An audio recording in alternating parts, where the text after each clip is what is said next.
بسم اللہ الرحمن الرحیم۔ السلام علیکم دوستو، آج کی اس ویڈیو میں ہم بات کرنے لگے ہیں ECT سینسر یعنی انجن کولنٹ ٹمپریچر سینسر کے بارے میں کہ یہ کیا ہے، کیسے کام کرتا ہے، اس کی وائرنگ، لوکیشن، اس کے خراب ہونے پر گاڑی میں کون کون سے مسائل آتے ہیں، اس کو ملٹی میٹر کی مدد سے آپ کیسے چیک کریں گے، اس سینسر کا کس حد تک فیول میلیج تک ہوتا ہے، کیا یہ سینسر خراب ہونے پر فیول ایوریج بھی کم ہوتی ہے، اور آخر میں اس میں آنے والے نقائص اور ان کے تدارک کیا ہیں۔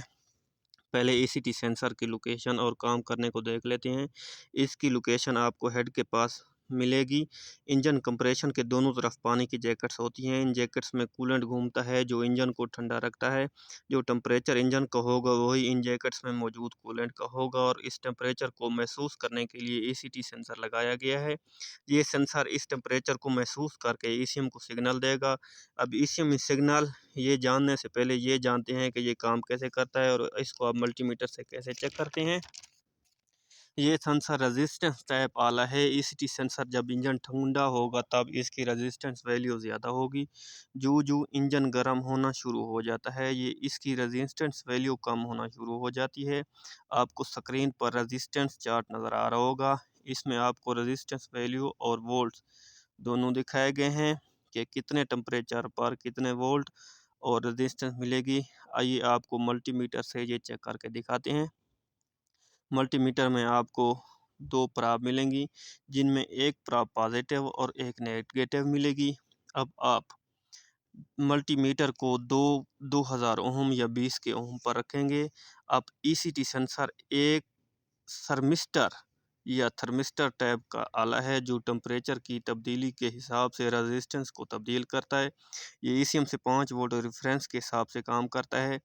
اب جب انجن کا ٹمپریچر کم ہوگا تو ریزسٹنس زیادہ ہوگی، تو ECM کو کم کرنٹ ملے گا، جس سے ECM کو پتہ چلتا ہے کہ انجن کا ٹمپریچر کتنا ہے۔ جو انجن کا ٹمپریچر زیادہ ہو جاتا ہے تو ECM کو وولٹیج زیادہ ملنا شروع ہو جاتی ہیں، جس سے ECM ٹمپریچر کا اندازہ لگا پاتا ہے۔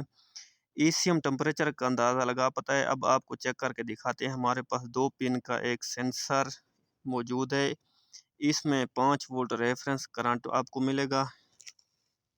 آپ دکھاتے ہیں کہ ٹمپریچر کے ساتھ ریزسٹنس میں تبدیلی آتی ہے یا نہیں۔ اب میٹر کی دونوں پراب لگائیں گے، میٹر کو 2000 اوم پہ رکھیں گے۔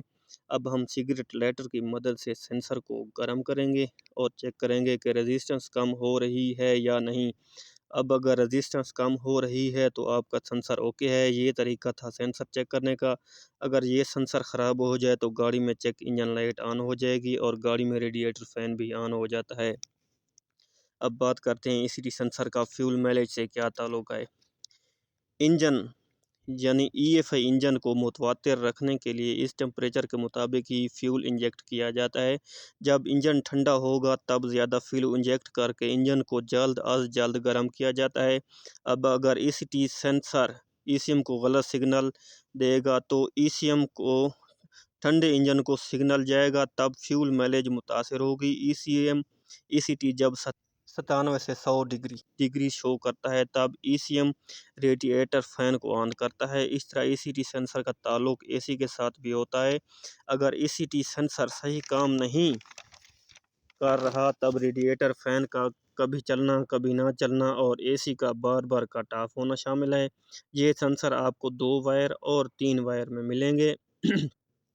2 وائر میں ایک وائر گراؤنڈ ملے گی اور دوسری سگنل جو کہ ECM پر 5 وولٹ یا 12 وولٹ ہوگی، اور 3 وائر میں ایک گراؤنڈ ہوگی، دوسری سگنل وائر ہوگی، تیسری جو کہ ECM سے آئے گی، تیسری ریفرنس جو کہ ECM سے ہی آئے گی، جس میں مختلف کمپنیز مختلف وولٹ رکھتی ہے، زیادہ تر 12 وولٹ ہی ریفرنس کرنٹ رکھتی ہیں۔ اب بات کرتے ہیں ان پہ آنے والے ڈیٹا ٹربل کوڈ کے بارے میں۔ اب ECT سینسر کے خراب ہونے پر 5 کوڈ بنتے ہیں، جن میں سر فہرست P0115، P0116، P0117 اور P0119 شامل ہے۔ ان کیسز میں ECT سینسر کا خراب ہونا، وائر کا ٹوٹ جانا یا کنیکٹر کا لوز ہونا شامل ہے، یا کولنٹ میں کسی وجہ سے ہوا کا آ جانا، یا تھرموسٹیٹ والو بھی شامل ہے۔ ان سب صورت میں چیک انجن لائٹ کا آن ہو جائے گی اور اے سی آپ کا بار بار کٹ آف اور آن ہوگا۔ تو دوستو یہ تھی ہماری آج کی ویڈیو، امید ہے آپ لوگوں کو ہماری ویڈیو اچھی لگی ہوگی۔ تو ہمارے دوستوں سے ریکویسٹ ہے کہ آپ ہمارے چینل کو لائک سبسکرائب ضرور کریں۔